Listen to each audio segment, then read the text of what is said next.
was driving home from a late Sunday shift.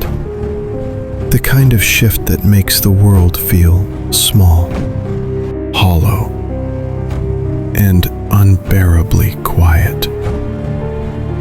It was close to 2 a.m., a dead highway, just me, my headlights, and miles of darkness. There's a stretch of that route I always hated. No houses, no lights, no gas stations. Just trees and overpasses that feel older than the road itself. I'd driven it dozens of times, but that night the air felt wrong. Tight, watchful, like something was paying attention. Then I saw it. At first, just a shape on the shoulder, a person maybe, until I got closer.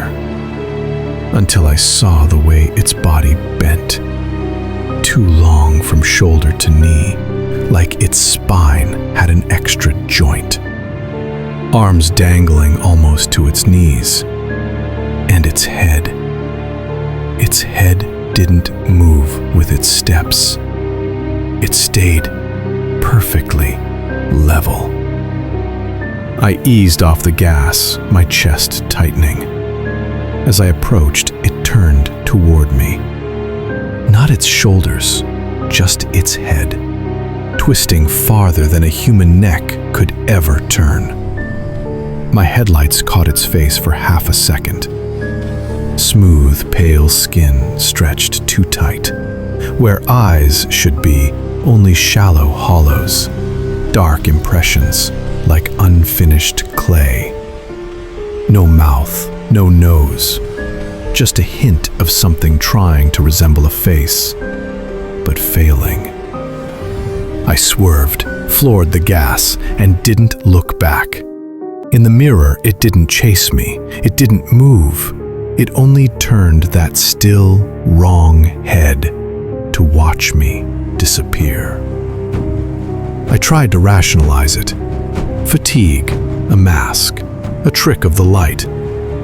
For a moment, I almost believed myself. Then I reached the overpass, and something was standing on top of it.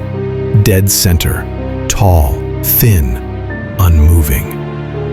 I told myself it was a signpost, a shadow, anything. But there was nothing beside it, only concrete, only that thing. And I made the mistake of looking up.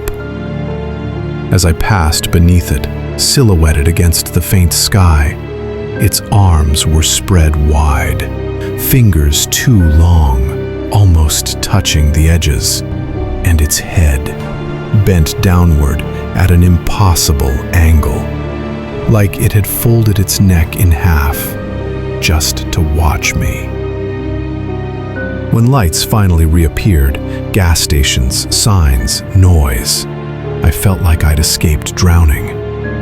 I stopped at a truck stop, shaking so hard I could barely walk. And for a few minutes, the world felt normal again. Almost. Then I reached the final overpass near my exit, the one just minutes from home. It looked empty, normal, safe, until something shifted in my peripheral vision, something leaning over the edge. I glanced and froze. A face hanging upside down, peering over the side of the bridge, as if it had crawled beneath the concrete and folded itself over just to get closer. The same smooth skin, the same hollow impressions for eyes.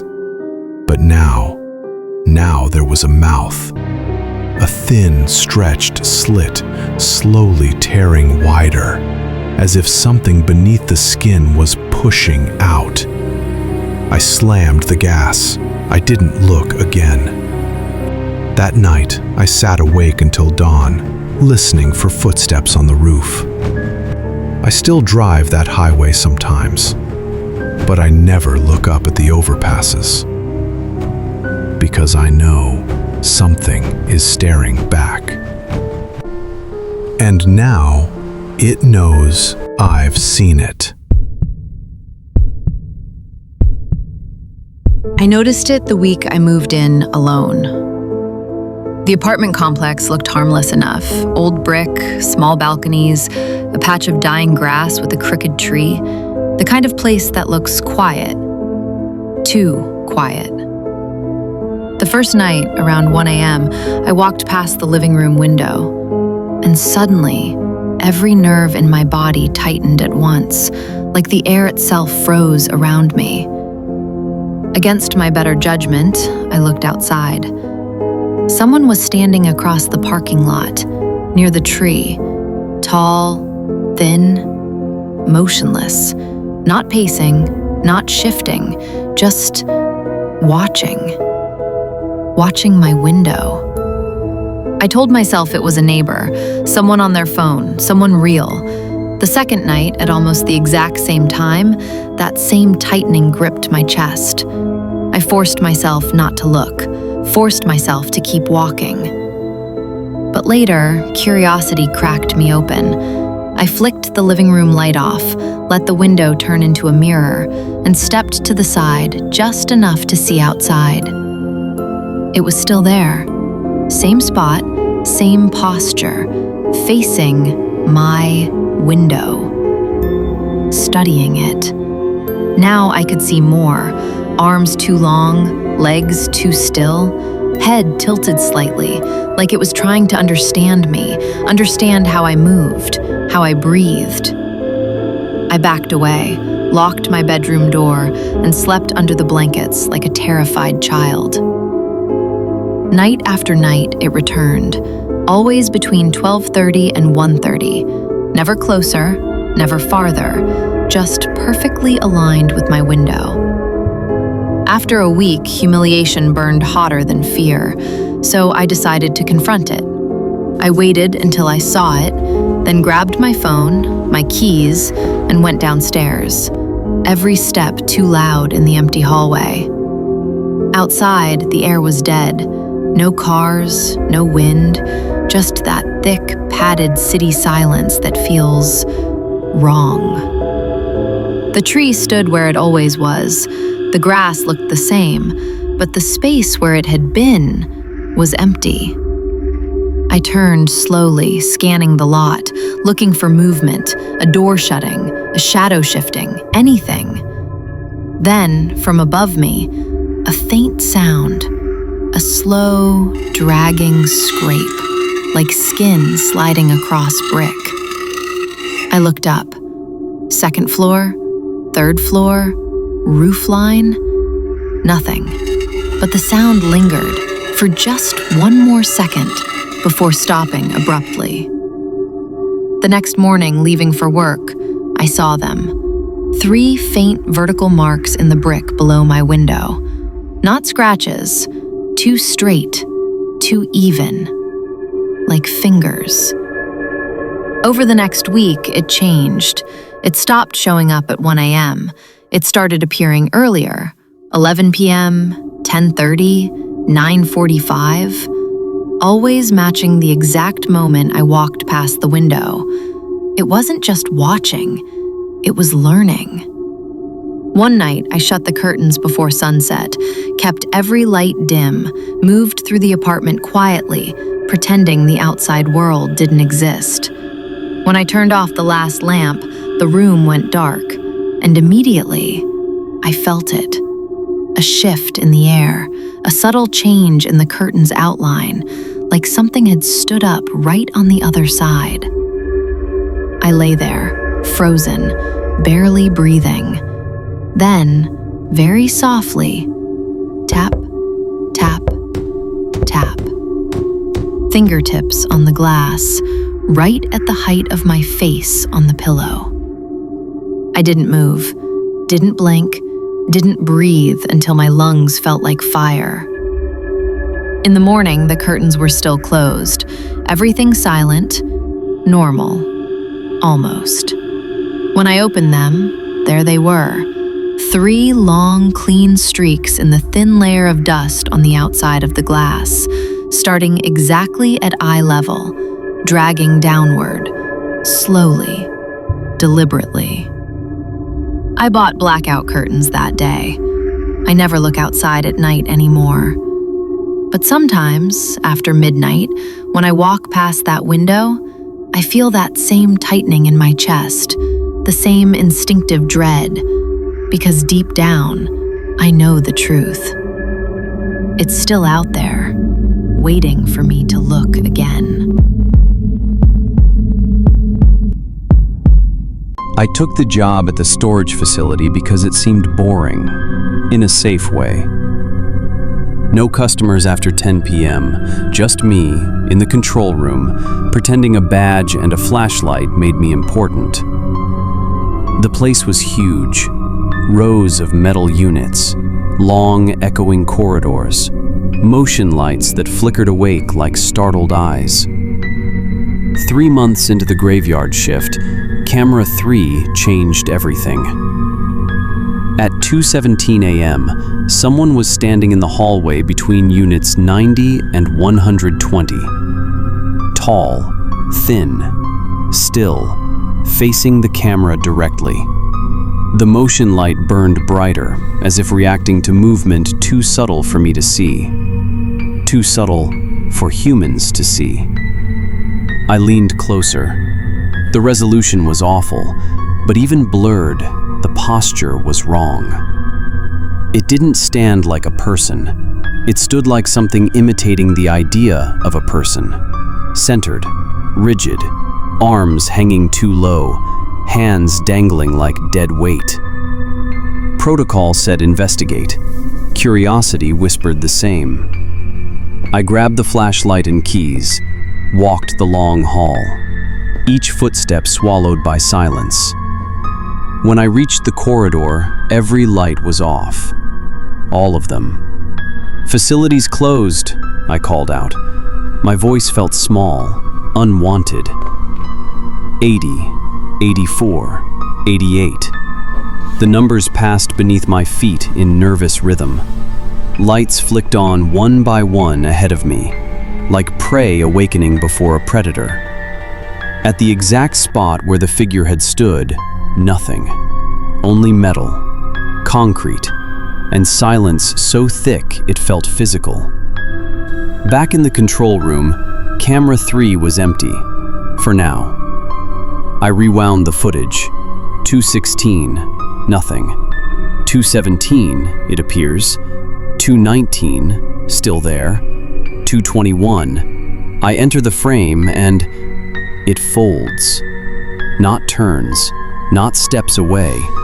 It collapses, liquid and boneless, melting downward until it vanishes. A pale smear where the face should be, and then the floor. A week later, I was sent to check locker 108. Sensors said the door was open. The owner hadn't been there for months. The hallway lights were already on, all of them. As if someone had walked there just seconds before. Locker 108's door was almost closed, an inch of darkness peeking out.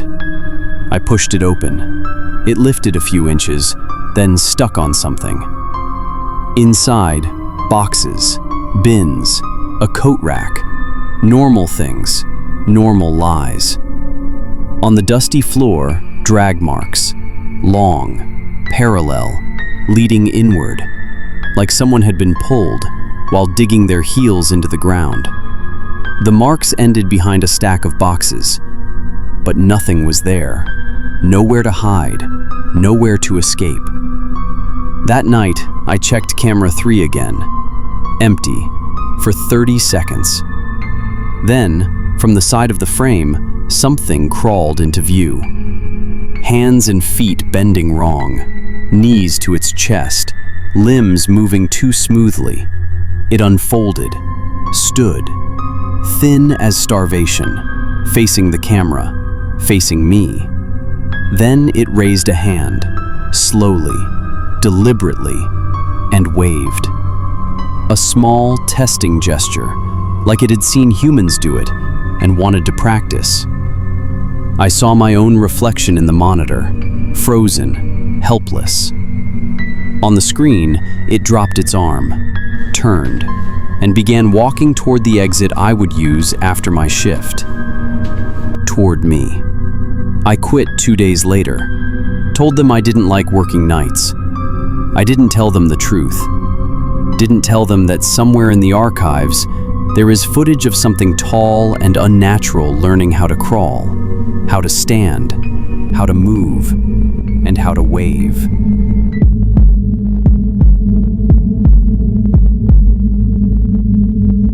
I don't live in that house anymore. I don't even live in that state. But some nights, when the air conditioner turns on and the ducts begin to rattle, my skin still croons the way it did back then. Like my body remembers something, my mind tries not to. We moved in at the end of summer. The house was too big, too quiet, too cheap. The landlord said it needed a little love. We didn't ask what kind. The first sign something was wrong came from the walls, from inside them. At first, it was scratching, light, easy to ignore. But the sounds followed us, adjusted, tracked, stayed close. At night, I'd hear it beside my headboard, then above, then directly overhead. Pest control found signs, droppings, chewed insulation, but no animals, no traps triggered. And the sounds changed. They got heavier, slower, deliberate, like joints against wood. One night, a thud at knee height, then higher, then near my shoulder, like something was climbing. There were less than 2 inches between my face and whatever was on the other side. Then we started seeing things. A shadow shaped like me, a silhouette in a reflection, long arms, head tilted, frozen mid-step.